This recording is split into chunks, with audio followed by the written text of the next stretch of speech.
lalu belum sempat bertemu karena saya ada kegiatan lain dan sekarang kita berjumpa kembali. Oke, saya sebelumnya share screen dulu. Baik, semoga sudah terlihat ya di tempat teman-teman semua tayangan saya.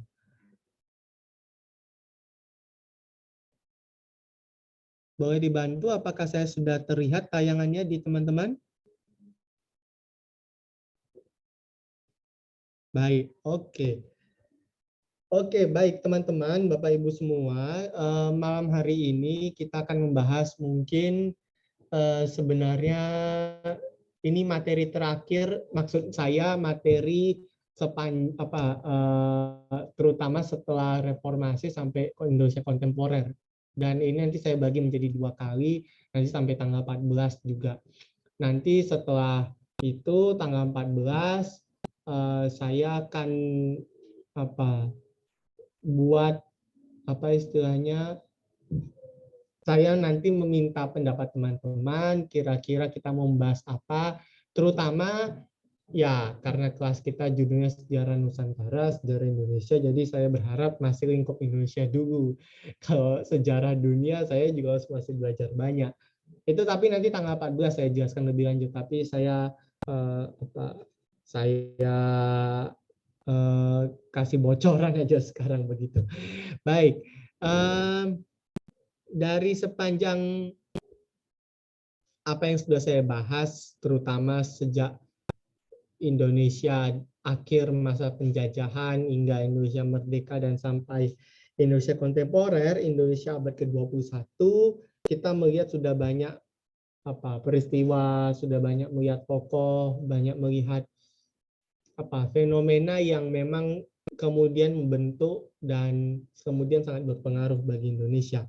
Dan sekarang kita akan berbicara bagaimana Indonesia pada masa kontemporer, yang saya maksud kontemporer ini terutama setelah reformasi ya. Jadi kurang lebih sekitar 20 tahunan terakhir apa yang kita bisa lihat. Dan ini memang baru secara garis besar, terutama secara politik yang bisa saya tampilkan malam hari ini. Baik, yang pertama adalah kita membuka dengan ingatan kita mengenai reformasi. Sebagaimana yang sudah saya jelaskan 2 minggu yang lalu, bahwa reformasi ini adalah satu titik penting bagi Indonesia abad ke-21. Karena memang reformasi yang terjadi tahun 98, itu persis 2 tahun sebelum milenium berganti ya. Jadi masuk ke tahun 2000 itu membawa dampak yang besar, terutama bagaimana cara cara memerintah, cara bermasyarakat dan sebagainya. Sehingga ya yang paling utama tentu kita mengenal bagaimana kebebasan itu lebih terbuka, meskipun nanti kita bisa perdebatkan apakah semakin ke sini kebebasan akan sama atau tidak, ya itu tetapi yang bisa kita jadikan patokan adalah memang reformasi ini adalah satu tonggak penting bagaimana kita berkehidupan di tengah masyarakat, bagaimana Indonesia menjadi negara terutama di tengah situasi politik global, situasi ekonomi global yang memang pada waktu itu tidak stabil. Jadi memang reformasi menjadi pintu atau pembuka jalan bagi bagaimana Indonesia abad ke-21 nantinya. Nah, oke. Setelah kita sempat minggu lalu sudah membahas panjang lebar tentang Presiden Habibie, bagaimana dengan masa pemerintahannya yang tidak sampai setahun ya, cuma beberapa bulan, dari sekitar bulan Maret 21 Mei 98 sampai nanti bulan bulan tahun 2001 itu tahun 99 bulan Oktober misalnya. Itu jadi cuma setahun lebih sedikit ya. Jadi benar-benar dalam waktu yang relatif singkat akhirnya Presiden Habibie langsung lengser, tetapi memang legasinya banyak, warisannya banyak, dan ya Habibie juga bisa menjadi satu pembuka yang penting, terutama ketika Indonesia menghadapi krisis ekonomi, krisis politik, krisis integrasi atau kesatuan negara dan sebagainya. Nah, setelah itu tahun 99 ketika MPR pada waktu itu masih memilih presiden ya, dicalonkan beberapa nama yang akhirnya terpilih adalah Presiden Gus Dur. Sebenarnya juga ya tanda petik nasib beliau juga kurang lebih sama dengan Habibie. Waktunya tidak lama, hanya sekitar 2 tahunan, karena memang seharusnya ada 5 tahun ya, 99 sampai 2004, tapi tahun 2001 MPR melakukan sidang istimewa dan beliau dilengserkan lah, begitu bahasanya. Nah, kabinet yang dibentuk bernama Kabinet Persatuan Nasional. Mengapa Persatuan Nasional? Kita bisa lihat bahwa salah satu misi atau hal yang sangat penting diperjuangkan oleh Presiden Gus Dur adalah bagaimana Indonesia ini tetap bersatu. Negara Indonesia ini tetap ya dari Sabang sampai Merauke lah begitu. Nah, ada satu buku bagus yang ditulis oleh seorang akademisi dari Jakarta. Saya lupa universitas mana, Bapak Ahmad Suwaidi. Dia menulis sebuah buku judulnya Gus Dur, Islam Nusantara dan Kewarganegaraan Bhinneka. Nah, jadi ada 2 hal yang ditekankan. Pertama, Islam Nusantara dan Kewarganegaraan Bhinneka. Kok secara sederhana Islam Nusantara bisa diartikan bagaimana Islam, ajaran agama Islam yang inklusif, yang sifatnya bisa merangkul, tidak membeda-bedakan. Kurang lebih seperti itu. Yang lebih banyak melihat perbedaan sebagai sarana untuk persatuan, bukan untuk perpecahan. Itu gagasannya Islam Nusantara.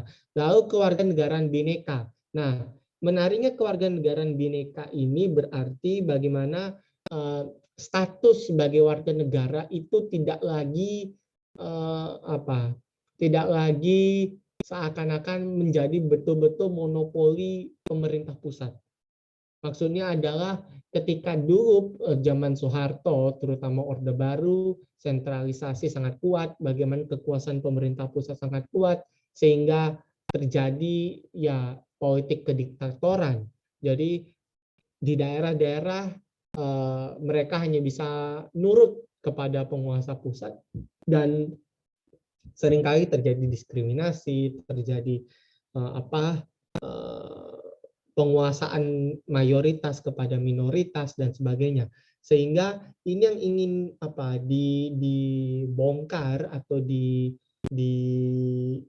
berusaha diberantas oleh Presiden Gus Dur dengan waktu yang relatif singkat. Kita tahu ketika tahun 99 sekitar bulan Oktober Presiden Gus Dur terpilih, 2 bulan kemudian bulan Desember tahun 1999 Gus Dur pergi ke Papua. Jadi dia menikmati istilahnya pergantian milenium, pergantian ke tahun 2000 itu dari ujung timur Indonesia. Nah, di Papua ada satu misi penting yang dibawa oleh Presiden Gus Dur, karena kita tahu setelah reformasi banyak gerakan separatisme atau gerakan ingin memisahkan diri dari Indonesia.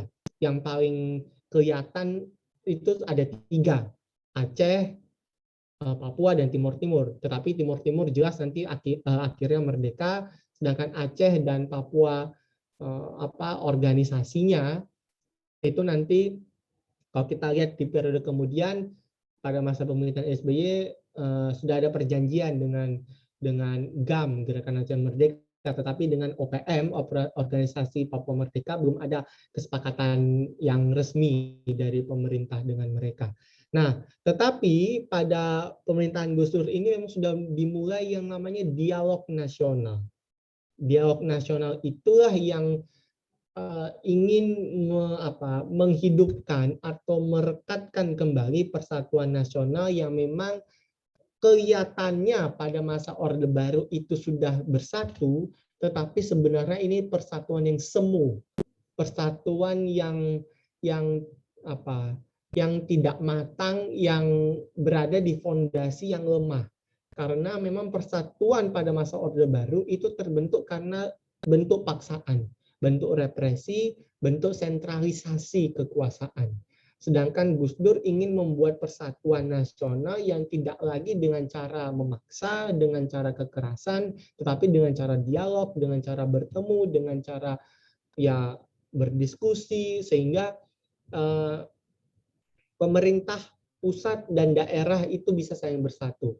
Sebenarnya tidak ingin lagi seakan-akan pemerintah pusat ada segala-galanya, lalu pemerintah daerah menjadi bebek yang hanya ngikut dari belakang aja, bukan begitu. Jadi memang Gus Dur membuka jalan untuk itu, dan sepanjang periode yang relatif singkat dari tahun 99 sampai 2001 sudah banyak hasilnya, meskipun memang ya belum matang semuanya karena memang Gus Dur sendiri di tengah jalan akhirnya harus dilengsarkan oleh MPR.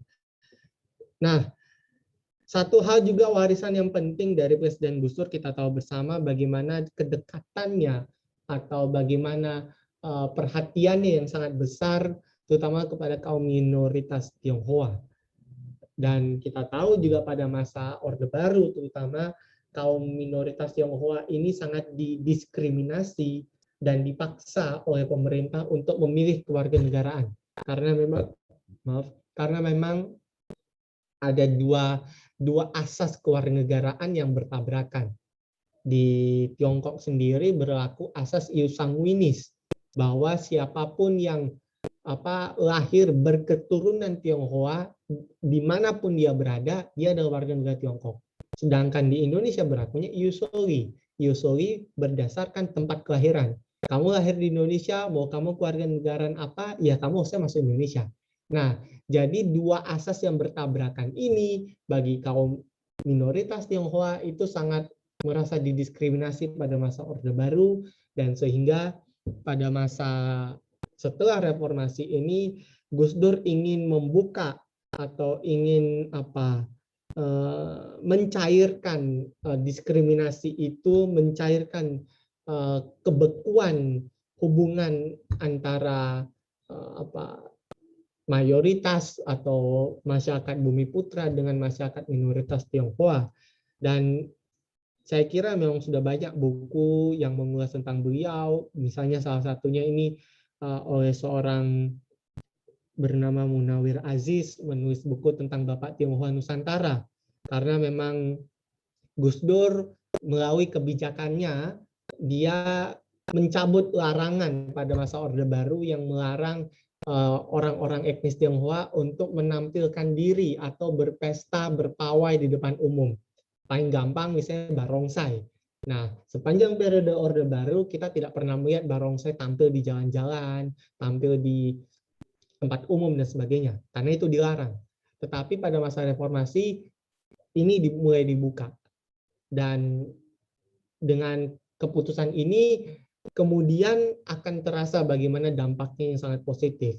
Nanti pada masa Megawati misalnya kita mengenal bagaimana Hari Raya Imlek yang dahulunya tidak dirayakan sama sekali, maksudnya tidak dijadikan hari libur nasional, lalu mulai menjadi hari libur hari libur tidak wajib begitu ya bahasanya, lalu akhirnya menjadi hari libur wajib, hari libur nasional pada masa Megawati.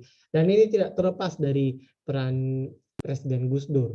Jadi memang ini judulnya saya kira bagus sekali ya, Gus Dur Politik Minoritas dan Strategi Kebudayaan. Jadi memang politik minoritas inilah yang menjadi penekanan dari Presiden Gus Dur. Jadi dalam periode yang relatif singkat, Presiden Gus Dur dikenal sebagai presiden yang sangat menaruh perhatian terhadap kaum minoritas. Tadi misalnya kita melihat bagaimana ujung barat dan timur Indonesia, Aceh dan Papua ini ingin melepaskan diri, Gus Dur datang ke sana untuk bertemu, untuk berdialog, untuk menyapa, karena memang kehadiran Gus Dur pada waktu itu sangat dianggap membawa kesejukan, membawa persatuan, sehingga persatuan tidak lagi menjadi sesuatu yang mengerikan, tidak lagi menjadi sesuatu yang dipaksakan, tidak lagi menjadi sesuatu yang harus dijalani dengan kekerasan. Dan juga strategi kebudayaan ini penting karena memang cara untuk merangkul orang-orang, kelompok-kelompok yang dahulunya didiskriminasi, yang dahulunya diasingkan, dikucilkan oleh pemerintah. Cara lain adalah cara dengan strategi kebudayaan. Karena ketika berbicara dengan strategi politik, seringkali strategi politik ini berbarengan dengan strategi militer. Strategi politik berbarengan dengan strategi kekerasan. Dan Gus Dur tidak ingin lagi bagaimana politik kekerasan itu menjadi politik utama pemerintah, tetapi melalui politik strategi kebudayaan. Makanya kita lihat di sini misalnya Gus Dur bahkan memakai pakaian Tionghoa meskipun tetap menggunakan peci. Lalu juga Gus Dur ketika di Papua, di Aceh, dia disambut dan dia bisa berdialog dengan warga, tokoh di sana, meskipun ya tidak jarang juga suasana di sana masih mencekam karena memang adanya gelombang untuk referendum untuk memisahkan diri karena pengalaman pahit, terutama selama masa pemerintahan Orde Baru. Jadi strategi inilah yang menurut banyak kalangan sangat tepat dilakukan oleh Gus Dur, sehingga pada akhirnya nanti dari strategi kebudayaan ini ya strategi politik dapat dijalankan. Bagaimana daerah-daerah yang dulunya ingin memisahkan diri tanda petik mulai melunak, lalu kaum minoritas mulai dapat diterima, lalu bagaimana tentara misalnya juga mulai dikurangi kekuasaannya, sehingga memang ya kita lihat bagaimana ada perubahan yang drastis dalam perpolitikan Indonesia meskipun dalam waktu yang relatif singkat. Nah, juga ada satu hal yang menarik dari pemerintahan Gus Dur adalah penghapusan 2 departemen.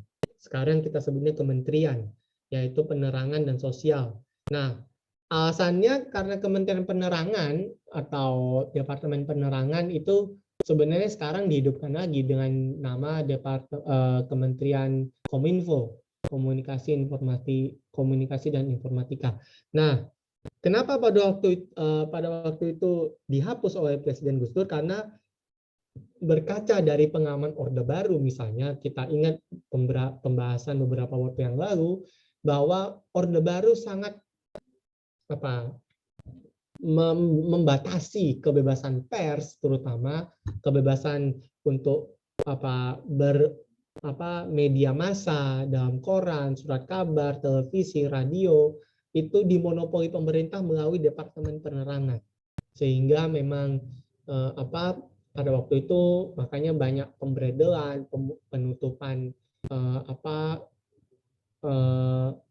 perusahaan surat kabar, lalu juga banyak penulis, banyak wartawan misalnya ditahan dan sebagainya. Jadi itu alasan mengapa Departemen Penerangan ini dihapus, supaya kebebasan pers, kebebasan menyampaikan pendapat itu lebih dirasakan lebih besar dampaknya dan manfaatnya. Dan juga yang kedua ada Departemen Sosial. Nah, menariknya Departemen Sosial ini kalau nanti teman-teman bisa cek ya di YouTube misalnya dengan wawancara Presiden Gus Dur dengan presenter Andi F. Noya di Metro TV, sudah lama banget itu ya, rekaman hampir 10 tahun lebih yang lalu. Gus Dur mengatakan bahwa Departemen Sosial itu sarang tikus. Jadi tikusnya banyak di sana. Padahal namanya Departemen Sosial. Departemen Sosial itu adalah departemen yang memang bergerak paling terdepan ketika ada bencana, ketika ada krisis, ketika ada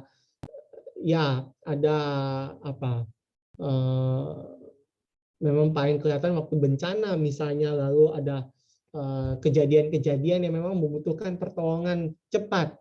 Jadi memang Departemen Sosial itu juga misalnya berperan dalam memberantas kemiskinan, lalu ya menjaga misalnya ketentraman di tengah masyarakat melalui bantuan-bantuan sosial dan sebagainya. itu sangat penting, sehingga memang ya secara tidak langsung memang Departemen Sosial ini merupakan salah satu departemen yang anggarannya cukup besar, karena memang bantuan sosial selalu disalurkan, dan Departemen Sosial ini karena anggarannya sangat besar, uangnya sangat banyak, makanya disebut oleh Presiden Gus Dur dulu adalah sebagai sarang tikus. Dan memang kalau kita lacak sepanjang sejarahnya di Indonesia, bahkan kita belum lama ini kita melihat Menteri Sosial ditahan karena korupsi, dan kita bisa melihat bahwa memang Departemen Sosial dari bahkan setelah Indonesia merdeka sampai sekarang memang tidak bisa terlepas dari kasus korupsi. Karena ya itu tadi, Departemen Sosial atau Kementerian Sosial itu adalah salah satu lembaga yang secara dana itu mereka sangat banyak, karena mereka punya tanggung jawab yang sangat besar untuk menyalurkan bantuan sosial kepada masyarakat. Nah, itulah mengapa Gus Dur akhirnya pada waktu itu membubarkan, karena dianggap memang ya itu sarang tikus begitu. Dan memang pada akhirnya akan didirikan kembali, tetapi pesan yang ingin disampaikan Gus Dur adalah bahwa dia komit, dia konsisten untuk pemberantasan korupsi, untuk membuka kebebasan, dan ya meskipun nanti misalnya ketika beliau lengser misalnya, atau ada yang bilang dimakzulkan begitu ya tahun 2001, ada yang mengatakan bahwa Gus Dur terlibat dalam kasus korupsi, bukan korupsi, skandal Blokgate dan sebagainya, ya itu persoalan lain. Tetapi ada satu hal yang tetap diwariskan begitu ya kepada kita oleh Presiden Gus Dur, bahwa bagaimana kesederhanaan beliau, terutama ketika akan pamit dari istana negara persis setelah sidang istimewa MPR tanggal 23 Juli 2001, Presiden Gus Dur tampak menggunakan ya pakaian ala kadarnya begitu lah, pakaian bahkan tidak terlihat seperti presiden begitu. Jadi memang kita lihat di sini pakaiannya hanya seperti baju tidur dengan dengan celana pendek begitu. Dan ada pesan lain juga yang ingin disampaikan dari apa yang dilakukan oleh Presiden Gus Dur, bahwa memang jabatan presiden pun pada akhirnya ya dia tidak ingin pertandingan mati-matian. Kalau memang dia dilengserkan, ya sudah, tidak usah dibela, tidak usah sampai harus bertarung dan sebagainya macam, karena memang pada periode itu, pada masa awal-awal reformasi, terutama pada awal abad ke-21, kita tahu memang pada waktu itu Indonesia memang secara politik, terutama secara integrasi kesatuan wilayah Indonesia itu memang masih terombang-ambing. Sehingga kalau misalnya nanti ada perpecahan, ada pertarungan, itu akan susah lagi disembuhkan, susah untuk direhabilitasi. Sehingga Gus Dur memilih, ya sudah, lebih baik saya lengser saja daripada nanti ada perang saudara, ada perpecahan dan sebagainya. Itu sekilas tentang Presiden Gus Dur. Lalu kita beranjak ke Presiden Megawati. Setelah Gus Dur lengser, Megawati langsung menggantikannya. Ya, banyak yang mengatakan bahwa Gus Dur itu bukan mengundurkan diri, tetapi dilengserkan, karena memang Gus Dur tidak pernah membuat pernyataan mengundurkan diri. Dia secara politik dilengserkan oleh MPR dalam sidang istimewa. Karena memang pada waktu itu MPR masih kuat ya kedudukannya, masih bisa memilih, melantik, bahkan memberhentikan presiden. Nah, pada masa pemerintahan Megawati dibentuk kabinet gotong royong, dan beberapa hal yang juga terjadi. Memang pada waktu itu kita tahu ada tragedi yang besar bagi Indonesia pada awal abad ke-21, yaitu 2 kalinya bom Bali tahun 2005 dan tahun 2002 dan tahun 2005. Dan ya pada masa ini juga akhirnya tidak tentu kita lihat ya tahun 2001 misalnya di Amerika ada peristiwa 11 September dan di Indonesia juga tidak lama berselang ada peristiwa bom Bali dan terjadi 2 kali dan memang pada abad ke-21 ini terlihat di Indonesia berurusan begitu ya dengan terorisme karena memang persenjataan itu semakin berkembang dan politik global pada waktu itu juga yang tidak stabil karena kita tahu misalnya Uni Soviet dan negara-negara komunis sudah runtuh dan kekuasaan Amerika Serikat sebagai pemimpin negara-negara liberal misalnya semakin besar dan itu berpengaruh juga ke politik di Timur Tengah ya memang pada saat itu pada masa Perang Dingin itu juga salah satu daerah yang bergejolak pada waktu itu dan itu kena imbasnya juga bahkan ke Indonesia yang kita lihat misalnya dalam terorisme bentuk teror bom 2 kali ini. Nah, selanjutnya juga kita melihat bahwa setelah Presiden Megawati tahun 2004, karena Presiden Megawati hanya melanjutkan sisa masa jabatannya Presiden Gus Dur, maka untuk pertama kalinya Indonesia, rakyat Indonesia memilih presidennya melalui pemilihan umum. Karena sepanjang sejarahnya lebih dari 50 tahun Indonesia merdeka, rakyat Indonesia tidak pernah memilih sendiri presidennya.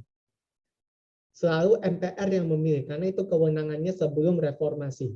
Nah, tapi nanti kita melihat misalnya dalam amandemen Undang-Undang Dasar Konstitusi kita, akhirnya presiden dapat dipilih oleh rakyat dalam pemilihan umum. Dan dalam pemilihan umum yang pertama tahun 2004, yang menang adalah SBY dan Yusuf Kala.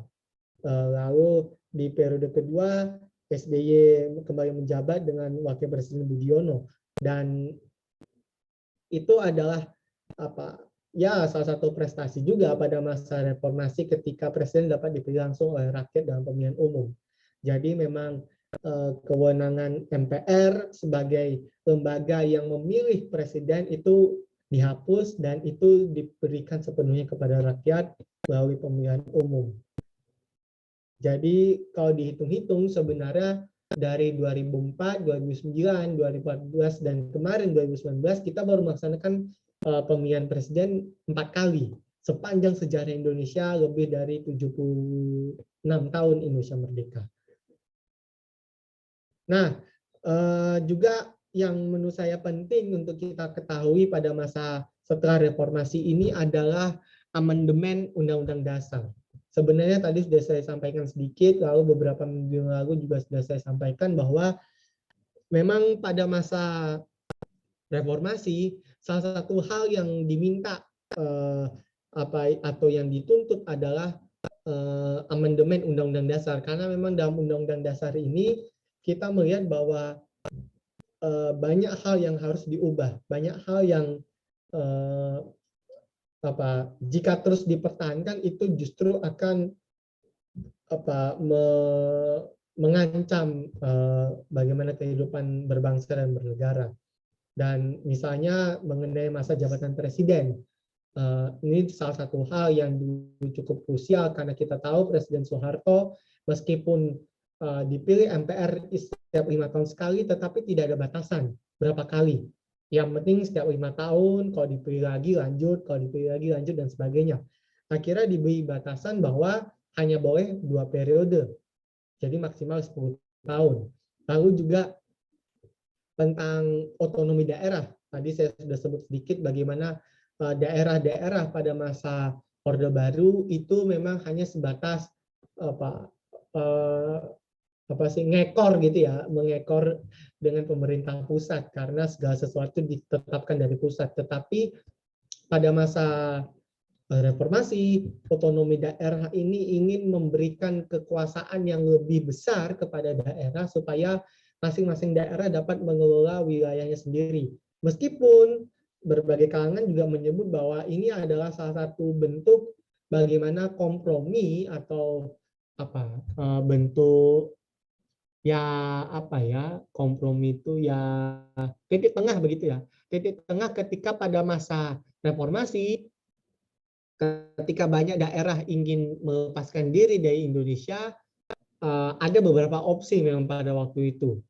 Yang pertama adalah menjadi negara federal seperti kita tahu pada masa Republik Indonesia Serikat, atau memberikan otonomi daerah.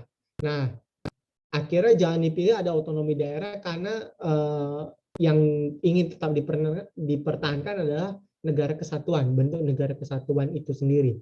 Dan akhirnya melalui otonomi daerah ini mulailah dikenal dengan pemilihan gubernur, pemilihan bupati, wali kota oleh rakyat, tidak lagi oleh DPRD misalnya.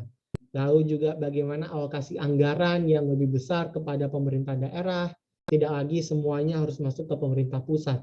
Dan juga kita kenal banyak setelah reformasi ini banyak daerah, banyak kabupaten, banyak provinsi, banyak kota yang terbentuk. Banyak provinsi setelah reformasi ini mekar. Banten, Kepulauan Riau, Bangka Belitung, Sulawesi Barat, Gorontalo, Papua Barat, lalu Maluku Utara. Jadi provinsi-provinsi yang dulunya besar-besar itu akhirnya mulai mekar. Dan itu salah satu dampak dari otonomi daerah. Jadi bagaimana daerah ingin mengelola kekayaannya sendiri melalui bagaimana daerah-daerah itu dimekarkan supaya pelayanan itu jauh lebih efisien. Karena kalau bayangkan daerahnya sangat besar misalnya, itu sangat tidak efisien. Misalnya yang paling baru ini Kalimantan Utara. Kalau sebelum pemekaran, dulu dia adalah satu wilayah dengan Kalimantan Timur, itu ada provinsi terbesar kedua setelah Papua. Jadi bayangkan dari perbatasan Malaysia di utara sampai ke selatan di Kalimantan Selatan itu ada satu provinsi, dan itu sangat ya secara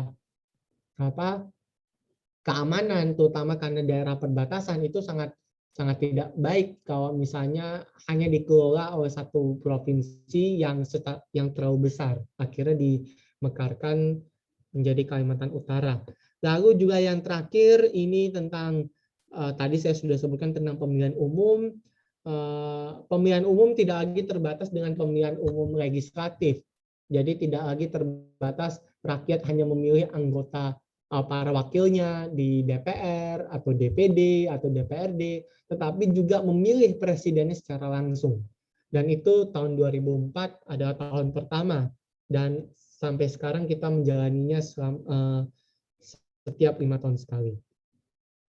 Ya, mungkin terakhir tentang secara khusus saya membahas tentang otonomi daerah, bahwa memang meskipun di satu sisi terlihat sisi positifnya bahwa otonomi daerah itu ingin memberikan kesempatan kepada setiap daerah untuk mengembangkan diri, untuk lebih banyak memberikan kontribusi terhadap daerahnya untuk pembangunan daerahnya sendiri, tetapi di satu sisi ada sisi negatifnya bahwa terkadang otonomi daerah melalui pemekaran wilayah, pembentukan wilayah baru itu secara tidak langsung hanya memakmurkan, di sini disebut memakmurkan rakyat, raja-raja kecil. Jadi bukan rakyat yang dimakmurkan, tetapi raja-raja kecil. Raja-raja kecil itu ya tidak lain adalah penguasa-penguasa lokal seperti tokoh-tokoh yang sentral lah misalnya di provinsi lah atau di kabupaten atau di kota. Jadi memang dalam beberapa hal banyak yang menilai bahwa justru otonomi daerah yang inginnya membawa dampak positif, inginnya semakin mengurangi ketergantungan dengan pemerintah pusat, justru malah sebaliknya terjadi. Daerah-daerah yang terutama setelah dimekarkan itu justru tidak bisa lebih mandiri, bahkan harus semakin tanda petik disuapin lagi sama pemerintah pusat, harus dikte lagi dan segala macam, sehingga memang banyak pihak, makanya beberapa tahun terakhir ini misalnya Presiden Jokowi menangguhkan atau menghentikan lah sementara misalnya pembentukan daerah-daerah baru karena memang dinilai justru menjadi beban negara, beban pemerintah pusat yang baru, bukannya mengurangi malah menambah beban. Oke, baik, kurang lebih itu saja yang bisa saya sampaikan pada malam hari ini. Ini jelas ini baru bagian pertama. Nanti bagian kedua saya akan lebih banyak berbicara tentang ya hal-hal yang sifatnya lebih apa ya, lebih nggak berat ya, karena memang pada masa kontemporer ini agaknya jauh lebih menarik. Misalnya kita bicara tentang bagaimana misalnya perkembangan musik lah, lalu pendidikan, lalu kebudayaan dan sebagainya, dan itu nanti akan saya bahas di pertemuan minggu depan.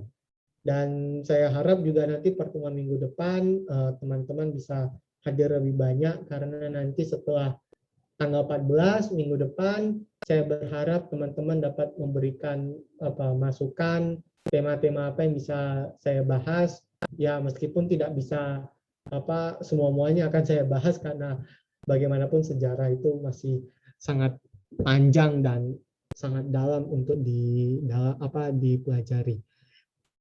Baik, kira-kira apakah ada yang ingin tanyakan dulu atau ingin tanggapi oleh teman-teman? Silahkan. Atau sudah cukup? Ini baru jam ya lagi 20 menit ya, masih cukup panjang kita punya waktu. Silakan kalau ada yang ingin menanggapi atau ingin memberikan pertanyaan, saya persilakan.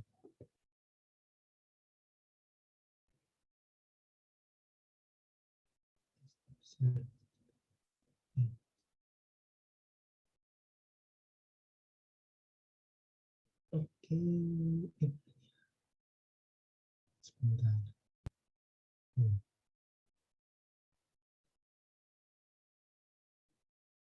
Oke, belum ada nih.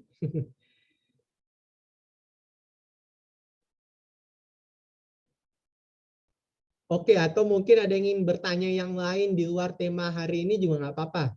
Selama saya masih bisa jawab, ya saya usahakan. Wah, ini pertanyaan yang susah ini. Presidennya yang mana dulu? Maksudnya periode kapan dulu? Apakah sampai detik ini atau misalnya kapan? Karena ya setiap presiden kan punya kelemahan dan kelebihannya sendiri-sendiri ya. Jadi saya juga bingung mau menentukan. Kalau misalnya saya lebih senang misalnya ditanya, saya menyebutkan kelemahan sini, menyebutkan kelebihan sini. Nah, itu saya lebih bisa menjawab sebenarnya.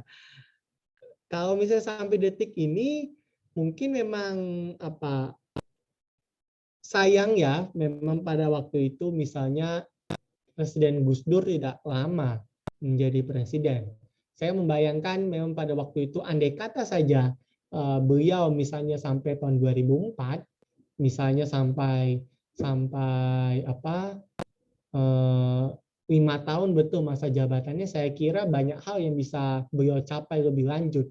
Tadi saya sudah sebutkan misalnya tentang terutama konflik di Aceh dan Papua, itu saya sebenarnya ya berharap aja, meskipun memang itu tidak akan pernah terjadi, tetapi ketika misalnya Presiden Gus Dur itu tidak dilengsarkan tahun 2001,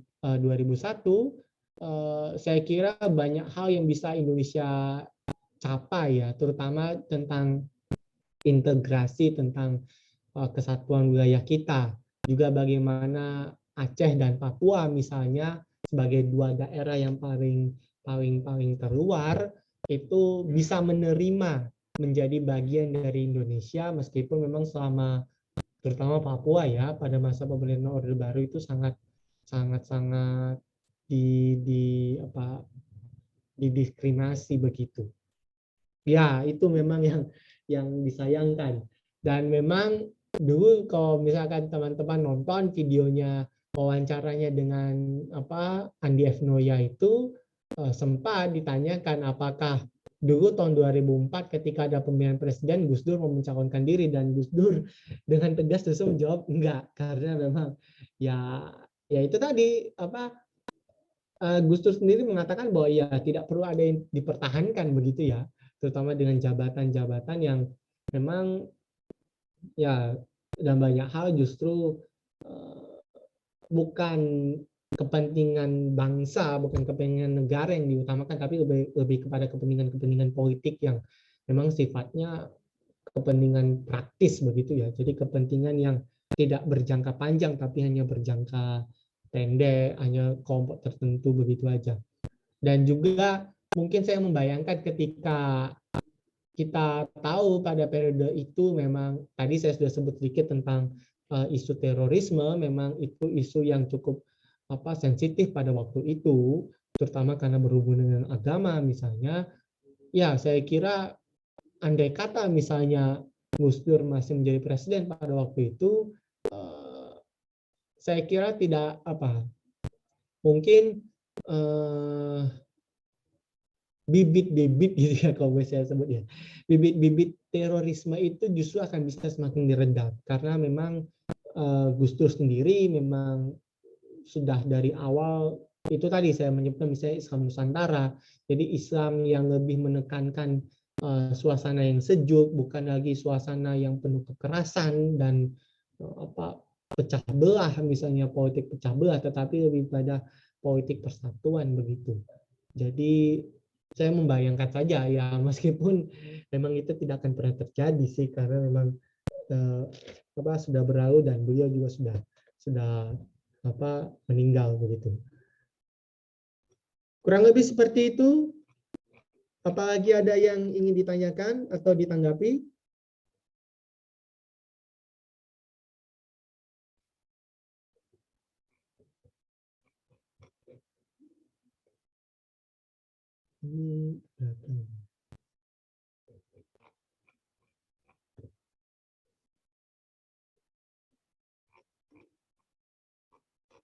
Oke, karena mungkin tidak ada tanggapan lagi, jadi saya akhiri pertemuan kita malam ini. Jadi saya harap minggu depan diajak lagi teman-temannya kalau bisa lebih banyak lagi, dan ya kalau boleh ada usul apa yang bisa saya bahas minggu depan, minggu depannya lagi, misalnya setelah pertemuan tanggal 14 bisa disampaikan minggu depan.